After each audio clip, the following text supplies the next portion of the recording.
Salut tout le monde, c'est Arspatapou pour une nouvelle vidéo et aujourd'hui on est avec Marius. Bonjour. Et il nous a amené sa voiture télécommandée Hobby King Rattler V2. Alors commençons, déjà ce modèle, c'est un petit modèle entrée de gamme qu'on peut trouver pour moins de 200 €. Quasiment RTR en brushless. Avec des batteries de ZES, bon ça c'est pas les originales. Et des batteries de ZES livrées avec. Châssis tout en plastique. Le plastique c'est bien, mais c'est nul. Ça, c'est la batterie qu'on finit de charger.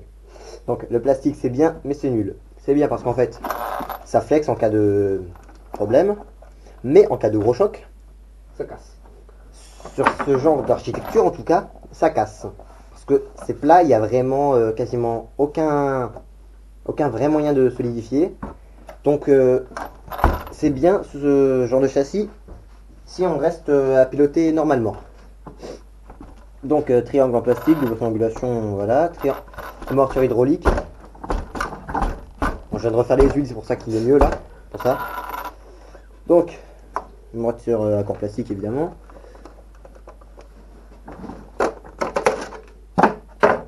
Alors, c'est une architecture, comme j'avais dit, simple, châssis et platine supérieure, avec une prise en XT 60, un moteur 2700 kV Hobby King 36 par 60.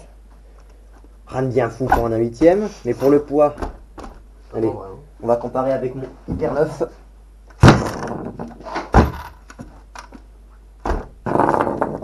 Il est vachement plus lourd celui-là. Je pense qu'on est à moins de 3 kg, celui-là il est à plus de 3 kg.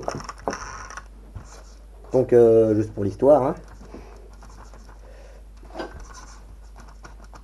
Donc voilà, je m'amuse. Alors ce châssis-là, on voit une platine supérieure.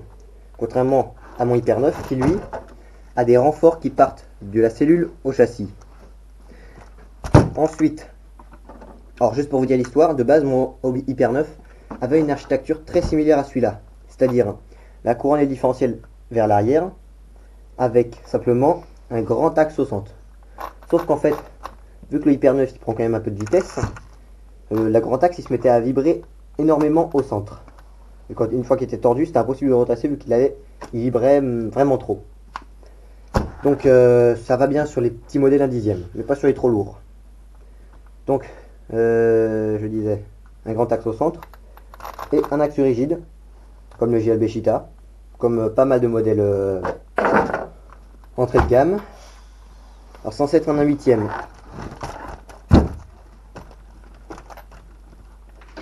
Ouais, effectivement c'est un 1/8. Plutôt un 1/10 rallongé. Alors, niveau hauteur, on arrive à quoi? Niveau largeur. Ouais, c'est un Truggy 1/10 en fait, simplement. Un Truggy 1/10 légèrement rallongé. Ce qui donne une machine légère, pas chère et efficace. On voit tout type de terrain.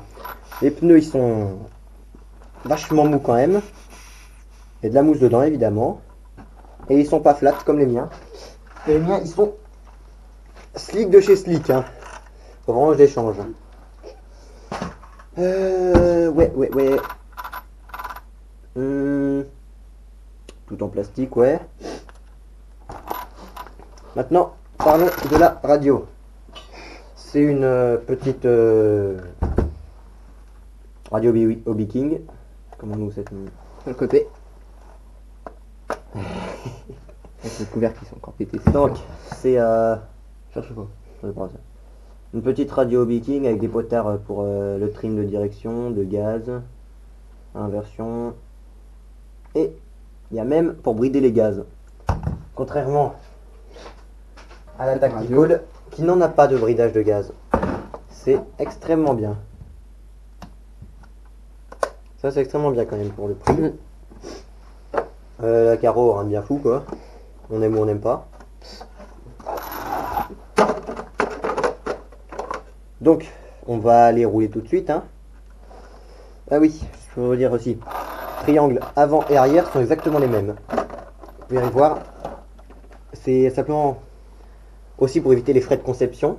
Comme ça, il n'y a que un triangle supérieur et un triangle inférieur avant, parce que c'est les mêmes à droite et à gauche, et à l'avant et à l'arrière. Donc c'est un gain énorme en coût de production. Donc Du coup, il peut se permettre des prix moins hauts. c'est ça, c'est surtout ça qui fait qu'en fait le prix il est plus bas. La compatibilité des pièces surtout.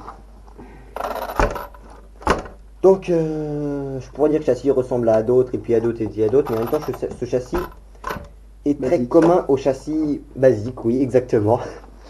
Donc voilà, je pense que c'est à peu près tout ce que j'ai pas vu en profondeur ces voitures là. On va aller rouler tout de suite.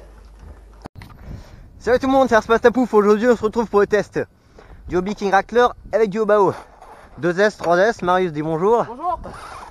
3, 2, 1. Tu vas plus vite que moi. En fait faut aller droit en fait. Ouais, non, je vais pas le prendre.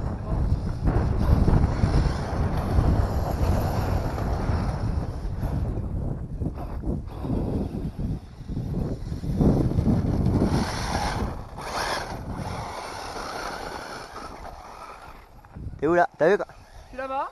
Bonjour. Putain.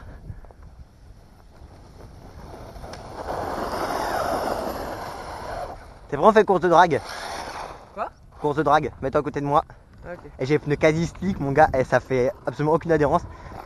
Mais... 3, 2, 1.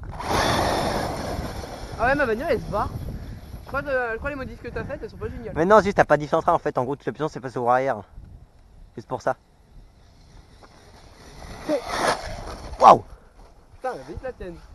Oh, ça va, elle arrive ça. Oh! Merde. Ah merde!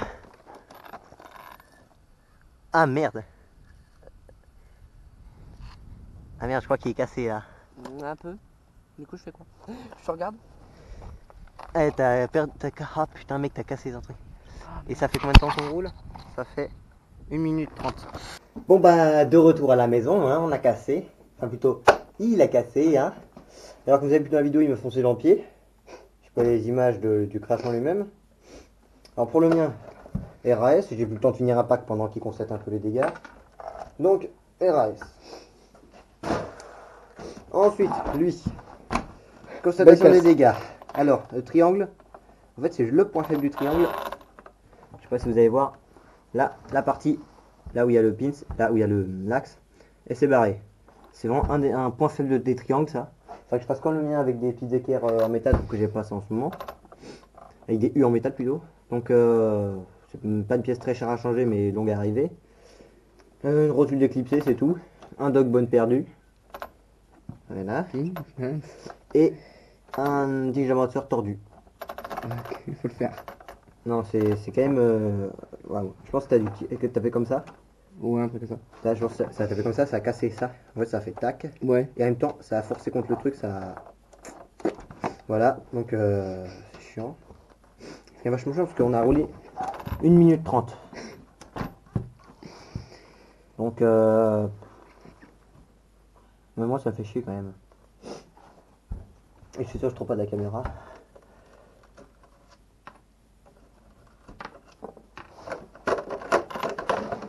Donc, finalement, on n'a pas mis de 3S vu que bah, il est suffisamment rapide en 2S.